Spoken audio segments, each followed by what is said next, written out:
Is not having her best year. She's had a canceled tour, a failed album, a failed relationship with Ben Affleck, and her beauty brand has been canceled and removed from Sephora. So JLo as a brand right now is in the news, and I think there's two interesting conversations that can be had in relation to JLo's brand. One on the personal brand side and two on her beauty brand that has existed in Sephora for the last few years. So I think on the personal brand side, we've just been seeing a lot of JLo, like almost too much of JLo, and she hasn't evolved her brand. She's been really pushing to maintain in the spotlight, and she hasn't been giving anything to us as a community. If I was to really kind of analyze what JLo has represented for the last few years, it's just been like a continuation of what she once was, which doesn't work when you're a personal brand. Like, you have to evolve, you have to grow, you have to provide value. And as a brand, JLo hasn't been giving us any value, which is why I think people are sick of her. So what do you think about JLo? I feel she's growing old and she's not evolving her brand as well. Like, I know JLo from the start when she was Jenny from the Block. I understand the JLo brand, but I don't think the JLo brand is today's brand for her. And I don't know who's advising her, but she seems to be treading water at the moment. Yeah, JLo's like it's a weird person to analyze because she's a very beautiful woman, and she's been culturally relevant because of what she represented in the 90s and early 2000s, and because she's maintained her physique and being beautiful, she's almost kind of forced herself to stay relevant, but she's not changing with the times. Like, she's not providing anything, right? Gwyneth Paltrow took the fame she had and kind of built a platform and made it around kind of health and beauty and wellness. Or, like Kelly Clarkson, she started a talk show, and like Rachel, like you find these stars and they get to a different point in their career.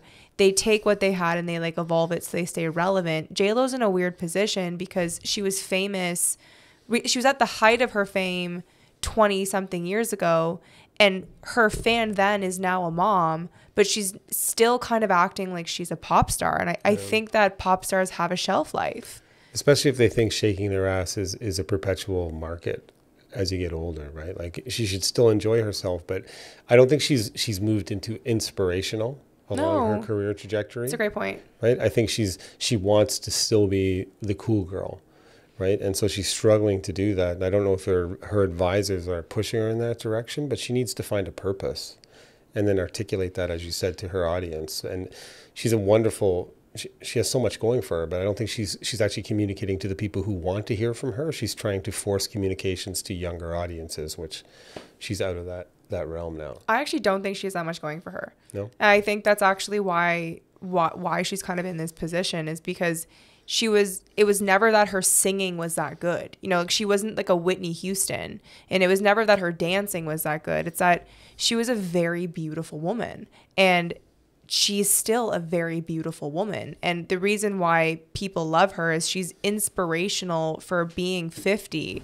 and still being absolutely drop dead gorgeous. And where her missteps were in her brand is that she wasn't honest about how she's maintained her look and physique. She went on to this like whole PR campaign that she only uses olive oil on her skin, but like she doesn't have a single wrinkle and her forehead doesn't move.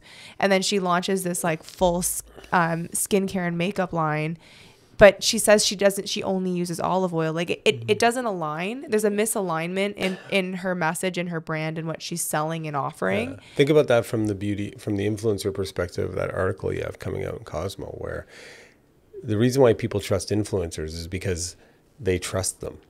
And so if they launch their own brand, you'll buy into it. But if you're a famous person and you launch a brand, but you're not authentic about it, and you pretend like you only used olive oil, well, then her beauty brand should be olive oil. No, exactly. Right? That's what I thought right away. I mean, JLo is a perfect example of why celebrity-backed beauty brands have a shelf life, because your credibility as a celebrity doesn't translate into having a transformational product. And the point of skincare or beauty, when you're famous for looking great at the age that you're at, and it doesn't have skincare makeup that's creating claims, it's not going to work. And initially JLo was having this like, hey, you know, I'm 48 or I'm 49, I've launched this beauty line, I look great, and it had kind of like some buzz around it because she looks great, but it's not why she looks great. And that's why influencer beauty brands are doing so well, is because when an influencer launches a skincare brand,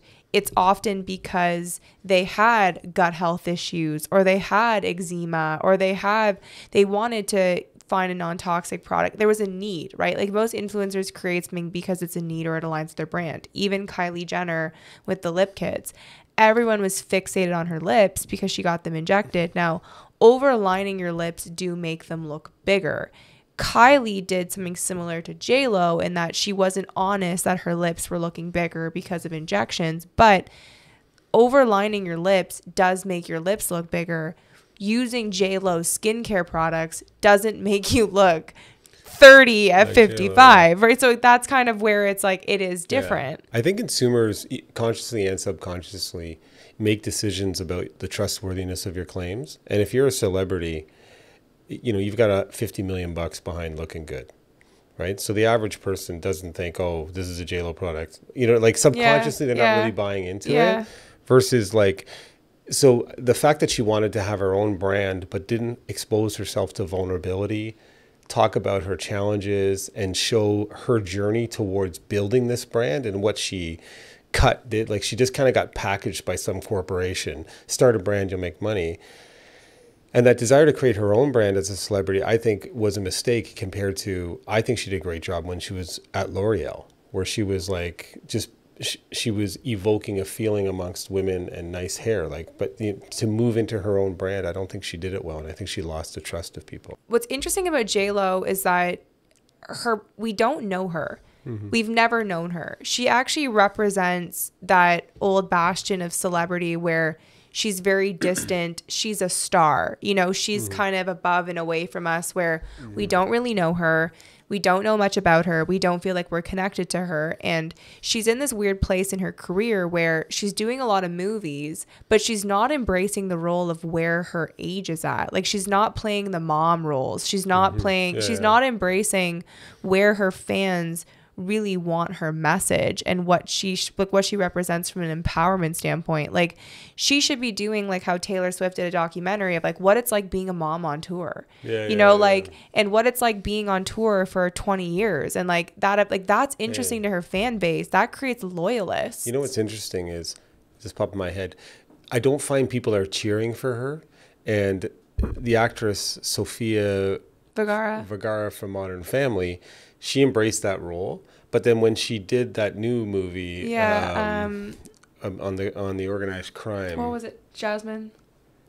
Sofia Vergara, the kind of Pablo. It was called like, it was like started with a G, her name. Griselda. Yeah. But then when she did Griselda, I found we were cheering for her because she had been authentic. No. She stepped out of the role of being sexy. Yes. And it made her more sexy because she was prepared to be less sexy.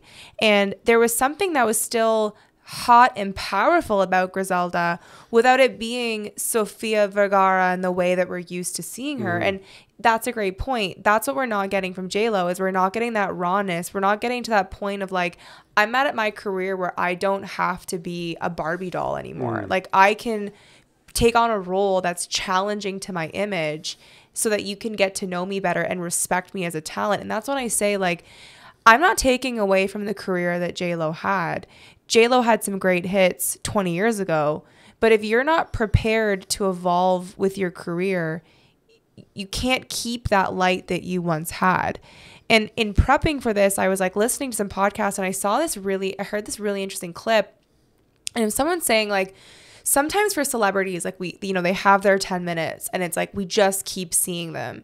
And then we need them to almost go away and come back so that we can like love them again, and we can like have that moment again with them. Get to know them again. Yes. And when you think about it, like a lot of these great stars that like we really love have those moments where they almost like go away, they do their own thing, and then they like come back, and then we praise them all and we clap them. But when they keep trying to keep that spotlight, like force the paparazzis, force the headlines, like we just are like, okay, enough. Like we've heard enough of you. Like we're ready for somebody else. We need a break. And it's not enough to be beautiful. Like you have to, in 2024, you have to educate, you have to entertain, or you have to provide value. And when you're lying about your skincare routine, when you're lying about your skincare routine, when you're not showcasing really what you're going through or the problems that you have or your personal life as a celebrity, we can't connect. Yeah, because a celebrity is different than a product that's just an amazing product that keeps delivering. You know, she's just kind of she wants to stay on the same theme that got her there. But it's because her product didn't come from passion.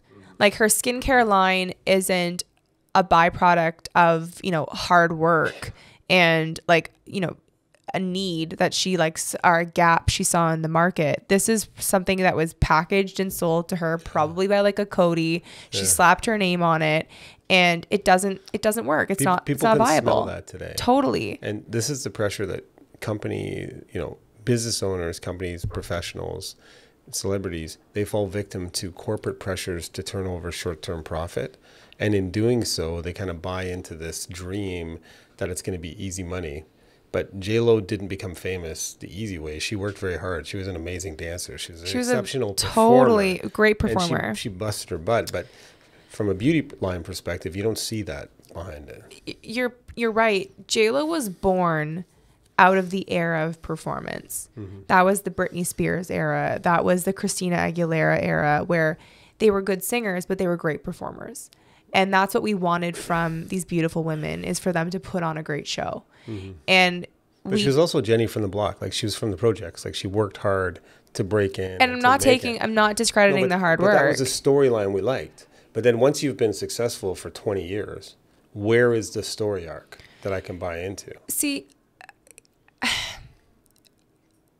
I would challenge that. Challenge away. Because the Don't Be Fooled by the Rocks that I got is actually not that far off from I'm Not a Girl, Not Yet a Woman, which was Britney Spears' song. You know, like there was a time period of these female pop stars showcasing this moment of change, and it was empowering for women in the 90s and the early 2000s, because like that was the anthems that we were singing. Like we were coming out of the projects and we were being offered jobs that we weren't able to have before, and that song, that moment meant something to us as a community. And it's why those songs have lasted. Even Spice Girls, you know, like if you want to be my lover, you got to get with my friends. It's this like it's empowering the female. It was a moment in pop. And we didn't know these stars, and it's why they all kind of spiraled and died, is because we took so much from them because they were props. But JLo continued to be a prop,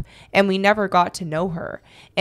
But she was so beautiful, and she was so culturally iconic because she was this Hispanic Latin woman, and she was beautiful, and everyone agreed that she was beautiful and she was talented, and she could go between hip hop and pop.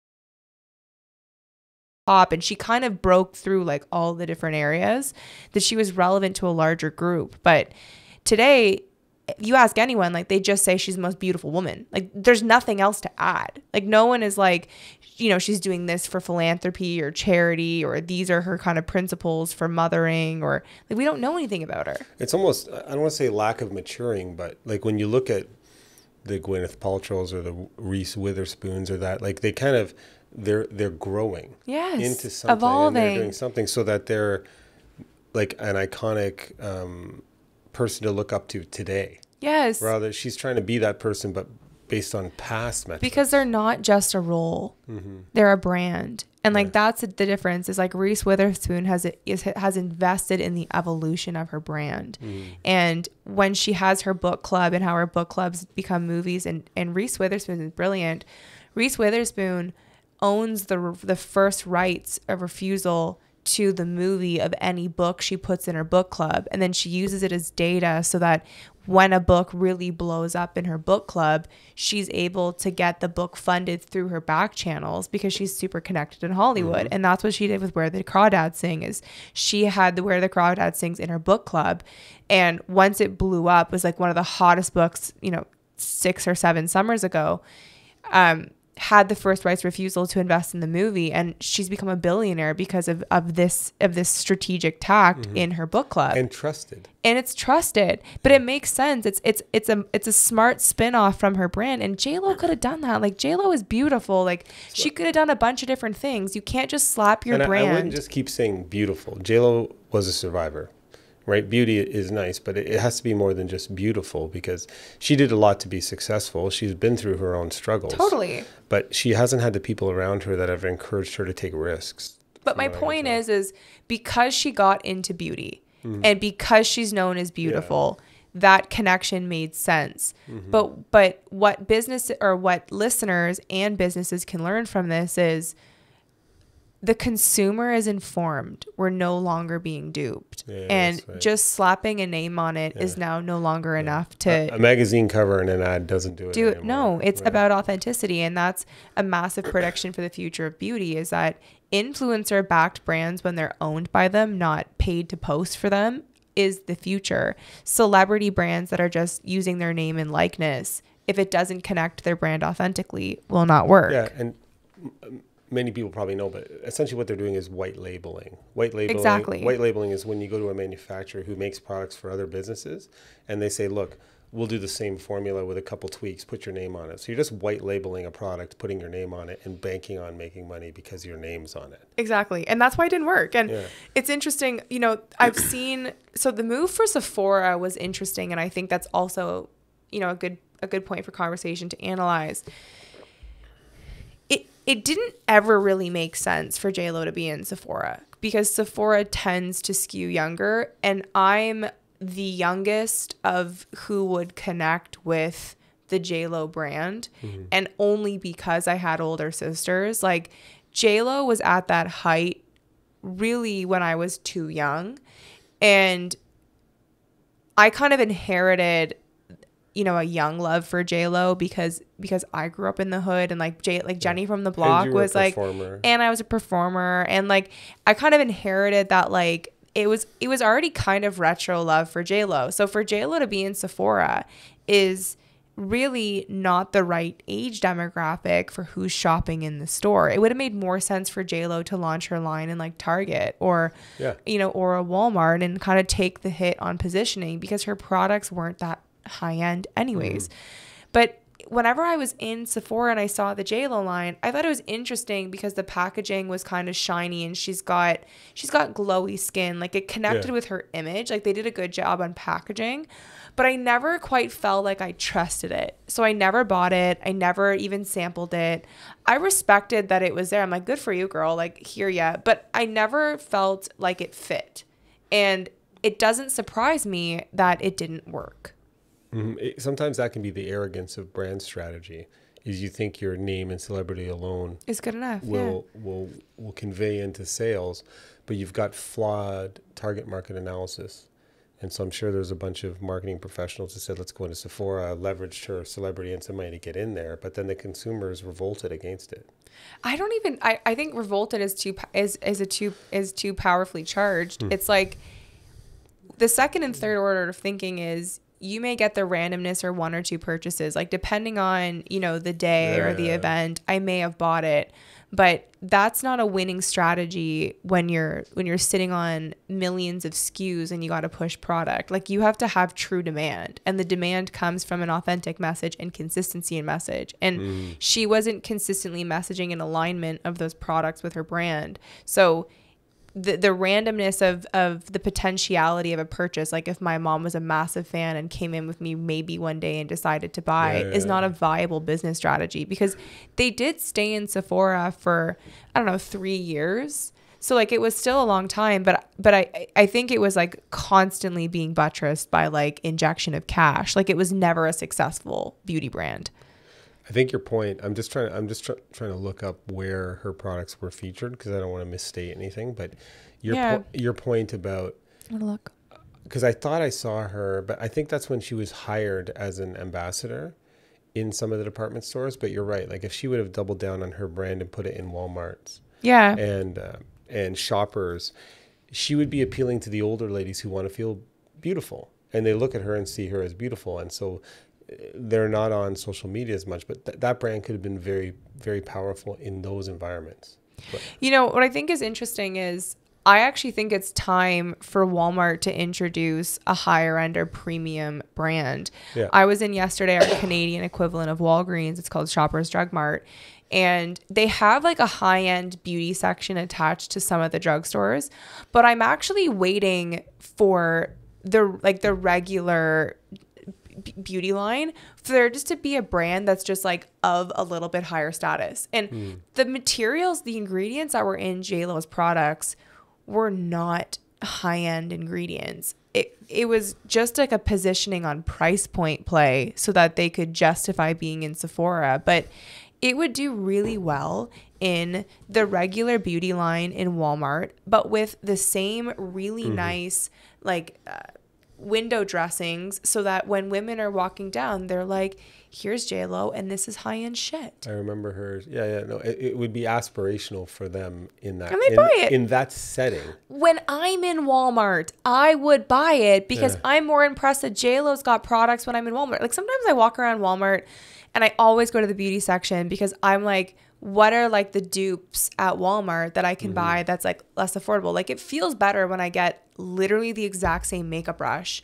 at Walmart for $12 than $97 at Sephora. Like I'm not delusional on the makeup brushes piece, you know? And if I see an interesting new product, for me, I find like the Walmart price point, it hurts less. Like I'm willing to like try something. Even yesterday I was at Sephora. I was at Shoppers. I like threw in an extra face wash or two because my brain wants to find something that's better than the $45 alternative. And even if it's like $5 off, the $5 differentiation tells my brain it's a deal when I'm in Walmart. And I think that she would be much more successful in that positioning or placement. That's where better strategic consulting would have been good for her, because I can sense that there was a bunch of people that she was happy when people were telling her that young women will love her products. Yeah. Without the story, as opposed you needed somebody to say, JLo, you're amazing, right? Let's capitalize on what you've done and put your products where they will be harvested, right? It's like fishing. Like it was the wrong spot, but I wanted to. But wait, I just got to talk about this. So I just pulled it up. It looks like it was only sold in Sephora other than on her website. It may also be in Ulta, but we're not getting that with a VPN with being in Canada.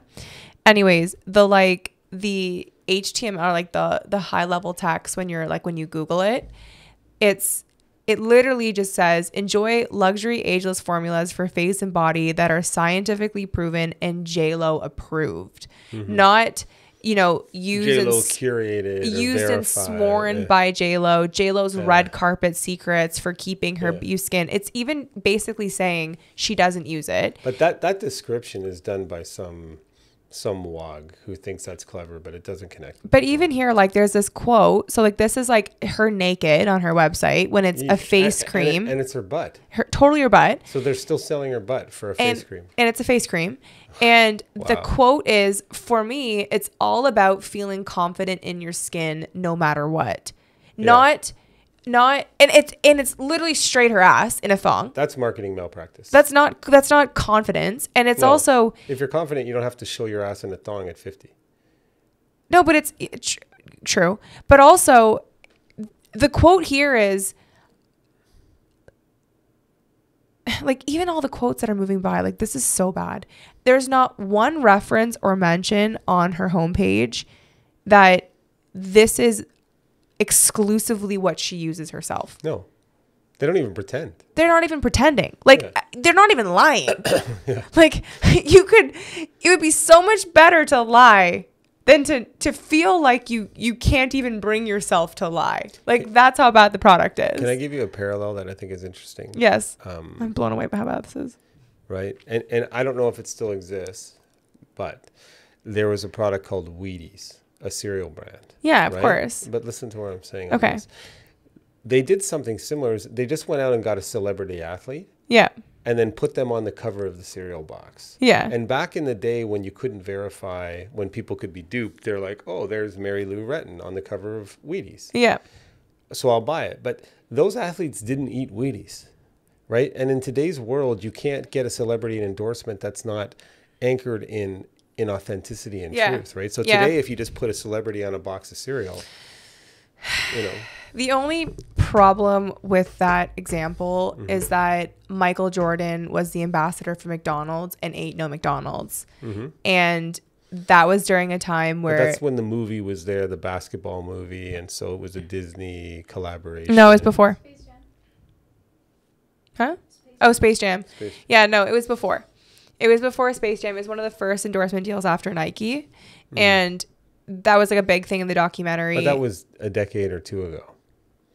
Oh, right? Yeah. Like was Wheaties if it recently? Happened today. No, I'm just saying Wheaties died. Like that type of thing worked then. And it doesn't work now. But it doesn't work today. Yes. But what JLo did was kind of that today.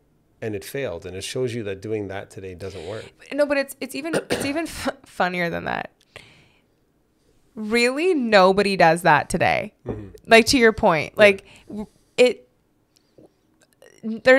I don't know who she found to suggest that this was like a viable strategy to move forward with. Like her entire website is like, when I went into the about section, it's like millions of miles traveled and her skin still looks great. It's not her doing the routine in the morning. It's not her saying like, you know, I traveled all over the world and I was looking for with an entourage. No, but with 3 million miles when you do 6 facials a month, who cares how many miles you're flying? Like it's not like a female pharmaceutical sales lady who's traveling a lot trying to keep it together. She's not going to resonate with that. No, but I don't know who is advising we're in such a transparent world where authenticity is at an all-time high. And celebrities that have celebrity-backed brands, the reason why they're doing it is because they're sick of licensing their name for a product that didn't connect. So at Lady Gaga's, her makeup line is super successful, House Beauty, because she's always had extreme makeup. And the community that loves her makeup is because it's really hardcore shit. Like it's thick foundation. It's like potent eyeshadow, and it fits with her brand because as an onstage performer, like she really wanted good makeup and her brand is good. Same with Fenty. Like Rihanna has done a really great job with her skincare. She was the first one to come out with an entire range of foundations. It was like 26 colors. Everyone else had only had like 4 to 6. She came out with so many colors to fit because she's from Jamaica. She's like a weird in-between mixed kind of tone, and because of her in between mixed tone, it was always hard for her to get a perfect foundation. And she's built an entire beauty brand off. Fenty Beauty is killing it. So that's what was brilliant about it. Yes, it wasn't weird. It was beautiful, but it was unserviced. No, sorry, I don't mean weird. I mean like between. But what she did was find out that as you know, the U.S. became more of a melting pot, there was just way more shades, and the big corporations didn't want to deal with it. So she dealt with her challenge authentically and then created a brand and people praised it and they loved it. And Rihanna is someone too we don't know a lot about. Like she's kind of still that like old, but the way that she did it is really admirable because she came out and created a line literally not like JLo's. You know, like JLo is like that of like what you expected from when a celebrity is basically going to license their name. And then this move to celebrities coming in and being like, hey, we're going to have a makeup line. It was for the reason of like what Rihanna did or like what Lady Gaga did. And it's really odd to me because it is so simple to analyze the success we've seen within celebrity backed brands that that this can happen and be failing at this point in 2024. Like literally one person could look at her website and be like, hey, we're just going to pretend that you're going to use your own products and we're going to like change the copy on your website. Or how about you decide to use them for 1 month, wink, wink. And then, you know, we're going to take a bunch of photos opposed to these like curated. It's like she's being told to put her phone in her living room. And she's like, here I am putting on my face cream. Yeah. And it's like, there's like, you know, her 6 loyal fans from 1992. They're like, go JLo, we're going to buy. And then everyone else is like, is this a joke? You just told us last week you only do olive oil on your face. And now you're just like putting on the new serum you launched yesterday. Yeah, it's crazy. Who's the guy who did the Lincoln commercials? Matthew McConaughey? McConaughey. Like, I think the reason why that worked is because they were fucking entertaining. Like, did you ever see the commercials? Saturday Night Live made fun of him all the time, but it was like him driving, talking like he doesn't drive a Lincoln, probably, right? Like he's kind of a Jeep guy or something else. Yeah. But he was in the Lincoln talking in a way. But he was the Lincoln lawyer. Yeah, so that's why it made sense. So it was the Lincoln lawyer, but then he's like in the Lincoln. But it's not weird for celebrities to be paid as an acting role to endorse a brand. Yes. Like it's not weird that George Clooney does Nespresso. That was beautiful. It's weird when George Clooney comes out with his own coffee line that's crap, and we know that he doesn't. That's a white label. That's a white label that he doesn't drink, and then we're like shocked when it fails. Yeah, that's an interesting difference with the distinction in terms of how to be successful when using celebrities for branding. Totally. I mean, celebrity endorsements in the traditional sphere makes sense. Digitally, we're moving away from influencer endorsement or celebrity endorsements. There are a few instances where it works. Like when Kendall Jenner wears aloe sells a lot of products. Like it really does work.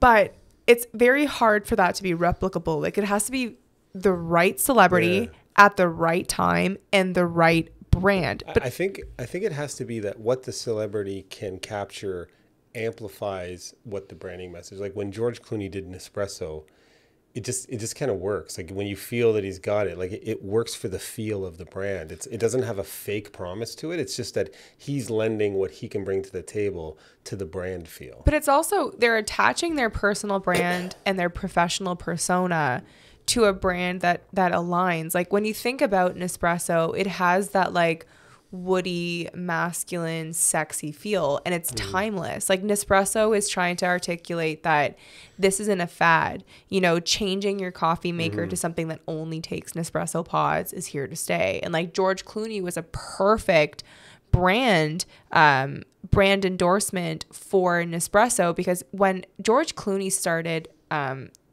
being a celebrity endorsement for Nespresso is when the average person hadn't made the switch. So George Clooney added trust, credibility, and it made more sense for what the brand represented, because I remember these Nespresso boutiques were like, there's like 1 or 2 popping up. They were very expensive. They were very big.